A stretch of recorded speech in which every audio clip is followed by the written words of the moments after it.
I want to promote this idea of using the public comment periods, because you can let the local government officials know that they are going to be held accountable.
CMPradio.net, man. We are live in the Cultivating Mature Positivity studios. I got my friend, my partner.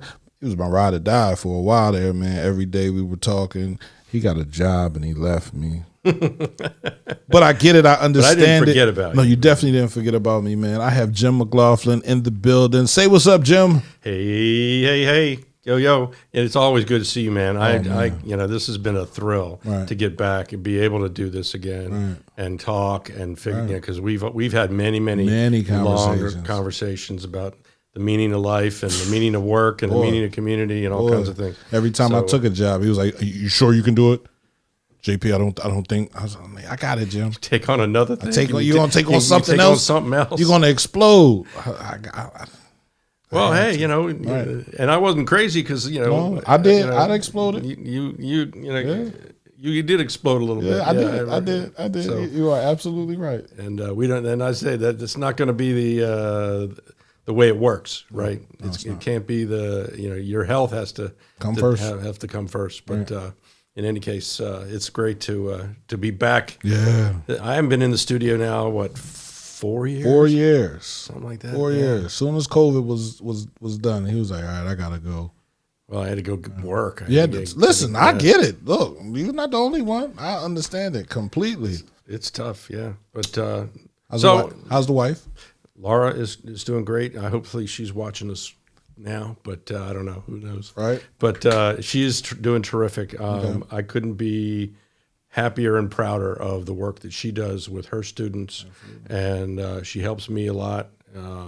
She's been helping me with my campaign and getting some things moving. So because you are running. Yeah, I'm running, but she's doing great. She's up now. So you didn't know this because a year ago, 2 years ago, gosh, time flies. We had our first grandchild. Oh. Yes, little Eliana. She's just really awesome, amazing young lady. I think I did see it on Facebook. You might have, you might have seen it on Facebook. Right. But that's where Laura is right now. So she's up helping take care of her. She's just a pistol. Every 2-year-olds are amazing. Yeah. Everything is new. Yep. So she's doing great. It's amazing. I'm back. Wanted to talk. I mean, what has happened to me, I think, in the last 3 or 4 months was a sort of a realization, right, of all that folks have gotten disconnected from what it means to be a citizen of this, these United States, as the phrase goes. What does it mean to be that? Because I think that what got us here with this condition of, having somebody in office that really, they have some unique perspectives, but, when you look at the cabinet that they picked out, people who are just flatly unqualified, you have to go back and wonder, well, how we got here. Do you have to be qualified to be in politics? You I do. mean, because when the You do. forefathers started, they weren't really qualified to be in That's those not positions. true. These guys were all part of politics before they sat down to. How were they part of politics if they just discovered politics? They didn't just discover politics. They were the forefathers of politics. So they coming from a queen or a they king, were a lot of them were representatives. They had part of their Okay. state legislatures. They were part of they had been involved. They were historians. They were writers. They were these folks were not unaware. And in fact, what at least the things that I picked up in history was in that period of time, and because of the same kinds of issues of what they perceived themselves in middle 1700s, they perceived it as an authoritarian government the same way we might today. And so the people started getting really educated about what good government looks like. And that's when those founding fathers came forward. They had some new ideas. They certainly didn't want to continue with a king, right? That was sort of the whole point. You weren't even here. You were over there. Right. And you were telling us what to do telling here. us what to do. Right. Didn't make sense. Didn't make any sense. Right. Okay. And so I think what we're doing now is reconnecting. And that's one of the things that I am trying to do is support that reconnection with who we are. Would you say that politics means something different to everyone? Right. Oh, sure, yeah, but there's a structure to this, right? There's a structure to how our government works. Okay. How you engage it is your own approach. Right. Okay. And there are lots of ways to doing that, and that's probably one of the big things that I like to talk about is how can, because there's been frankly, what I hear is a lot of strife, a lot of concerns about what's going on today in the nation. Right. And you might have heard me say this, my motto is don't fret, act. Act. I don't know if you remember. I've had that motto for a long time, so I don't. You always used to say it to me. Yeah. So what we do is we don't fret about all this stuff that's going on. We figure out how we can act, and there are many ways that we can act. Okay. And so what I'm out here. One of the reasons I wanted to come on was to support your audience and an audience that I care a lot about. Absolutely, he definitely cares, and to let them know that there are things that we can do, that we don't have to just fret about stuff and get anxious and worried about things. And there's a lot of stuff going on. People are like emailing and doing social media posts and phone calls and all this other stuff. But my background, I'm a former school director, as you know. I ran for state rep in 16, lost. It's okay. I sat on the board in the Delaware County Solid Waste Authority. So I've been in positions of public that aligned in public service that align to the state requirements for the sunshine laws, where you're required for levels of transparency. You're required to maintain an opportunity for the community, the constituency that you serve, whether it be your school district or it be the county of Delaware or wherever. You are required to offer the public an opportunity to speak. And I was supercharged on, I don't know whether it was Inauguration Day or the day after, there was an invocation held for Donald Trump. I don't know whether it was the afternoon of that or the next day or something like that. What is an invocation? So it's an invocation where basically they all went out to the Washington Cathedral, and they held a service to essentially, I guess you could say, bless. The administration, or provide a reverent moment in initiating the administration. And so this Bishop Budde, and forgive her, Budde is her last name, stood up there. She went through the whole invocation, talking about, and she had a moment to talk about what she saw and what she envisioned for the administration. Of course, this is after a lot of conversations around because the administration started as soon as they thought they knew they had won the election, with putting out all this PR and stuff like that about what they wanted to go do. So she kind of knew what was coming at the nation. And she stood up there and for a number of minutes basically said, I want you to be nice. I want you to be kind. I want you to be considerate of all that we are as a nation. And, I'm not going to go through a whole speech. I will tell you I can tell you where to get that speech because I'll give you some more information about it. But in any case, it turned me to reconnect with the public comment periods that are there in all of our local government, civic, public service organizations that are mandated under the state sunshine laws. The thing that I realized about it was this was an open mic. It's an open mic. There's, the people in the audience can't go anywhere. Right. They can't move because they're there for the service. You have an open mic to talk about the things that matter to you at that moment. And the same thing is true in all of these local government meetings, all of them. But they don't always give, even though it's true, they don't always give off the impression that it is. They don't, because, different folks like to run their meetings differently, but the state laws mandate that they offer public comment periods. They're usually limited in duration. You usually get about 3 minutes, maybe 5.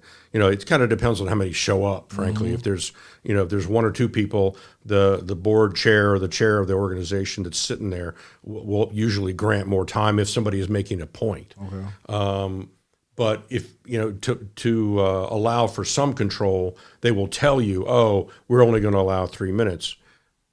That gives them the out to say, okay, you're done. But that's usually only when you're not making any points anymore. You're rambling or other kind of things, or you're attacking the organization, which is not helpful either, which is never a good plan.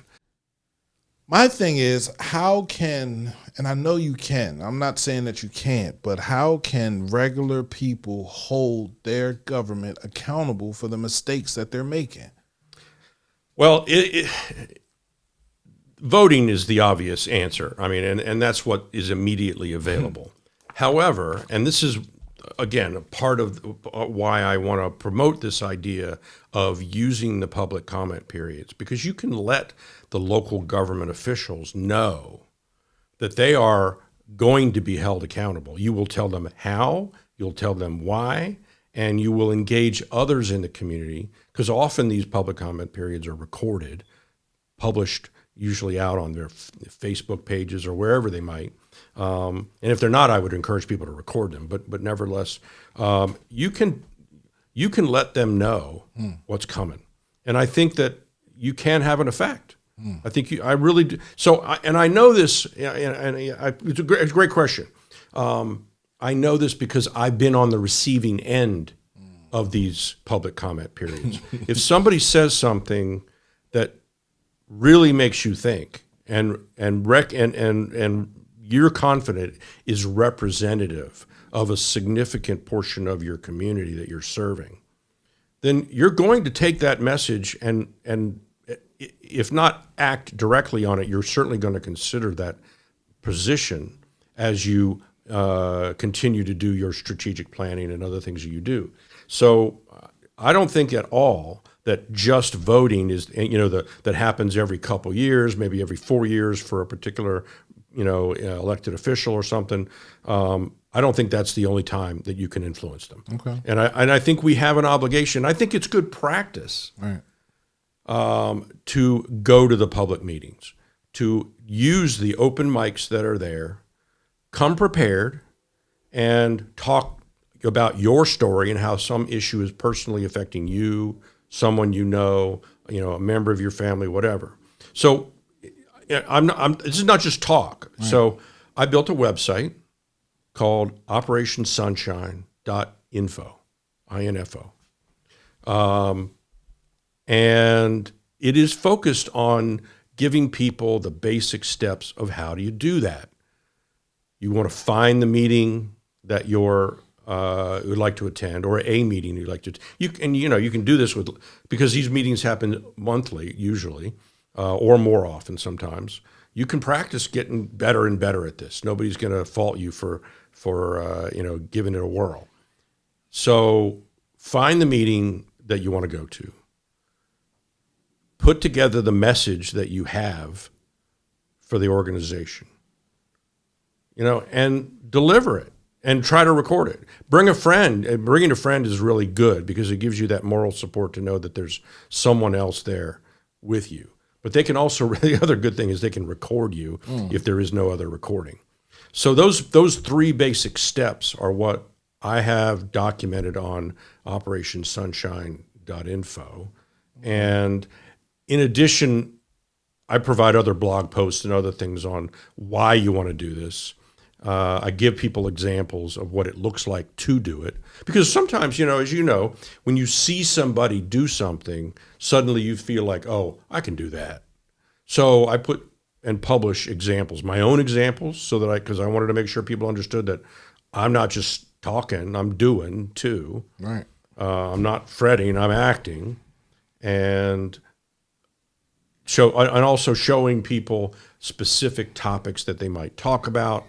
Of course, nowadays, they come out almost every day. There's an issue that is affecting your community, our neighbors, our friends and family. When they cut NIH grants for Alzheimer's research, is important to me, epilepsy research, which is important to my family. Other, special drug research for, I guess they call them orphan drugs, things that are so, difficult and affect such a unique population that only a government can do them. When those things start to happen, they really do affect local people, and they're nonpartisan, right? Health issues are nonpartisan. They don't really care what party you are a member of. And we need to take our personal stories to those local officials. And here's the next part of the story is, because what do you want to expect from your local officials? They are elected, and let me roll back a little bit further. Right. We are in a representative government. Okay. Representative democracy. Back in Greece, right? Some of us might have studied a little bit about Greek history and the history of the city on the hill and the democracy that existed then. All of the voting population would happen to be the rich white males back in the day. It's funny. Funny how that happens, right. but angering. Yeah, I get it. But in any case, so they would bring together all of the eligible voters, essentially, of a city, and they would vote on everything. They didn't have the representation system that we have now. It was an efficiency to bring about, a parliament or a representative government system, so that you didn't have to bring together the entire population to have a vote on things. Okay. So what we're voting on are people who are representing, theoretically, the people's opinion, the feelings by majority, right? That's just kind of how it works. How do they get their own opinion if that's what they're supposed to be doing?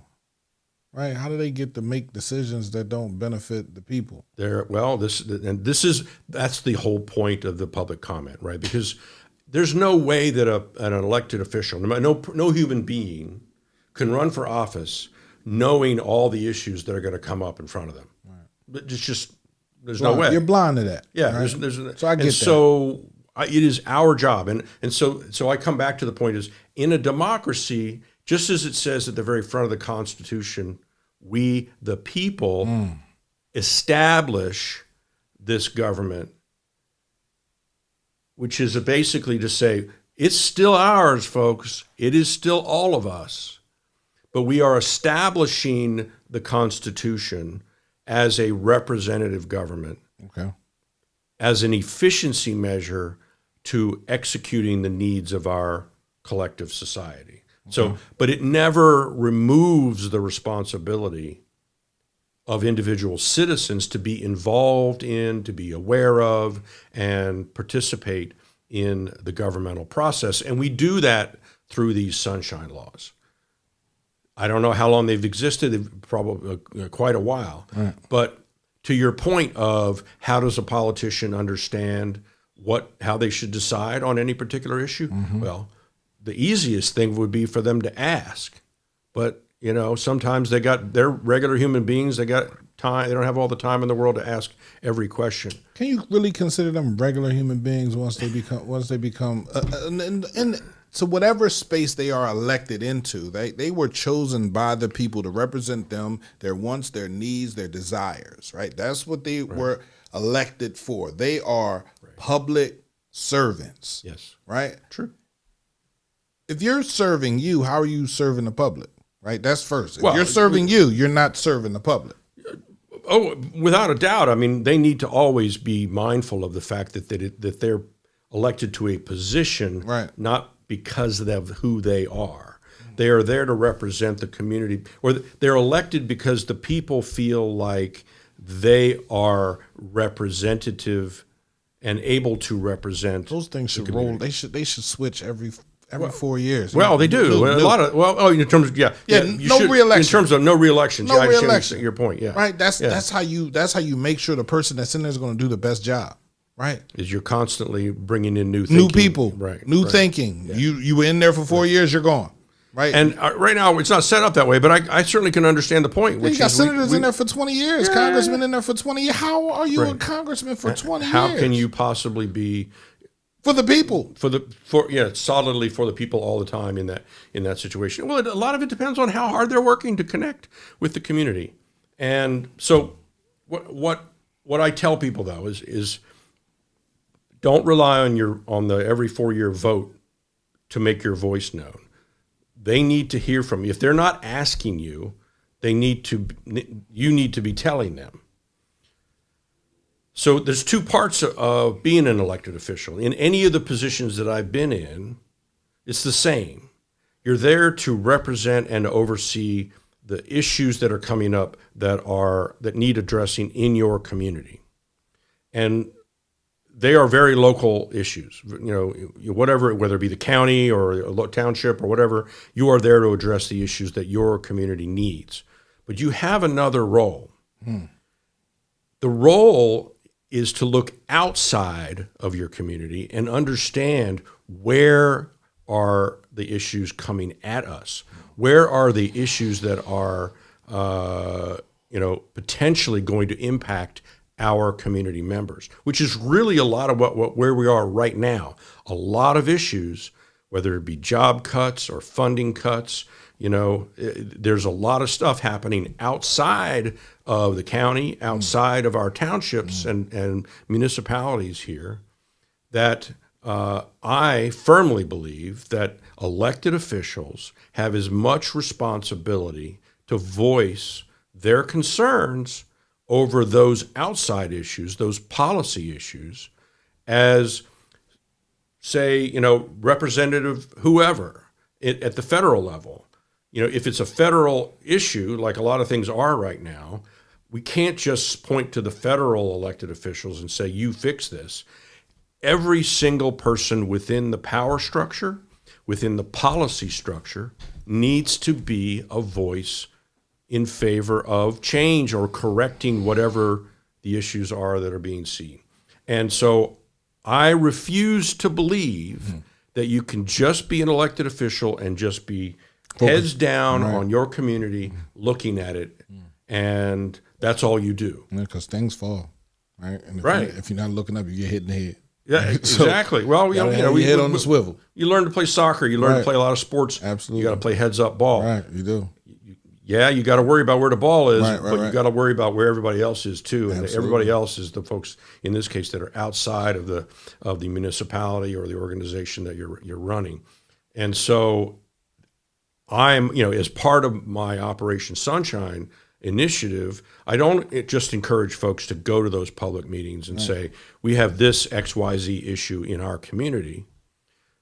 This big issue is outside of our community coming at us, and it's going to affect us in these ways. These people, these issues, these organizations are going to be impacted by those issues. And what are you doing to represent us? Because you're not just representing us for local issues, you're representing us for all issues, because you are our avenue into the power and the policy structure that is around us. That is how our government is set up. And Civics with Jim and JP, that's a key message that I want everybody in every community to understand, that if they feel like they're being affected by an issue, whether it be local or national or whatever, they have an obligation and an opportunity to go to their local municipality leadership and say, hey, this is going to affect us. What are you doing to represent us on this issue? I'm not gonna say everybody. I'm gonna say there are a few of our community that don't really know the power that they have. Right? That they can go in there and ask these questions and hold their leaders accountable. We had when we opened the radio station, I think that was the place to come and do that, right? People were, I don't like this, or get rid of this person, or get rid of that person, right? And did we have elections where we could change things? Absolutely. Yeah. Right? But even then, right, we still have to continue to move forward, right? So I'm all for holding our leadership accountable. I'm all for them being transparent and coming back and giving the information to us. But if the community doesn't want it, who am I? Right? If the community is okay with how things are going, I can't make them do anything. So how do we teach civics in a way that people from my community can understand it, number one, and can grab onto it and get it to move for them? So it's good that, see, one of the great things that I love about the radio station is that you give people an opportunity to express themselves in a less threatening, more comfortable way. They can come, they can talk about, and they can practice speaking about their issues. I think they, at some point, because it's too easy for politicians to ignore social media posts, emails, phone calls, even CMP radio shows. It's hard to ignore them when we get to talk. When we get to talking and everybody get to talking, it's hard to ignore it, right? But yeah. But they can't, the politicians can't read every email. They can't listen to every phone call. They can't watch every CMP radio show. As much as they may want to, they can't. And so, but the one thing that they do have to do, they have to go to their public meetings every month or every week or how often they ever do it. And there are public comment periods right then. That's the public's radio show, if you will. Yeah. I mean, it is the public's opportunity, because you can bring up 5, 10, 100 people. They all get to speak. They all get to speak. And you can have practice. You can write down. You can have the same words. If a lot of people come up and say the same things over and over again, it can be impactful. I can just tell. I know it can be. Right. And I think we just need to encourage folks, and I think we need to demonstrate. So the other thing that I talk about in this regard is those individuals that are comfortable with this, please go and demonstrate how the public comment periods we've work. had it. I appreciate you stopping through, man. I would love for you to come through again and do this, right? OperationSunshine.info, man. Check it out, man. See when city council meetings or Springfield Township meetings are happening. We need to be encouraged to cooperate with our public servants, with our leaders, with the people in our community, because if we're not cooperating, then they're not cooperating. There's a whole bunch of people just doing whatever they want, and that's not good for us, right? So we need to work together to make sure that we understand the mission. The mission is to do the job correctly, not to do it unwisely. And we need our representatives, our elected officials, to represent us. They need to appreciate that is what their job is, and it's a local thing, yes, but it's also a strategic thing as well. Absolutely. And unfortunately I think we've gotten out of the habit of that, and I encourage folks to go to the website, understand what they can do, get involved. Remember that it's the tagline for the website is "Democracy is a contact sport." It's not a violent contact sport, but it needs to be. It is a a chance to connect with people. Okay. We have to contact them to let them know what's going on, and we don't get to opt out. I mean, we haven't talked. We can do this probably at another time, but you don't get to opt. Being a U.S. citizen has a very unique responsibility. You don't get to opt out of understanding and be involved in the government, because it doesn't work unless you're involved in the government.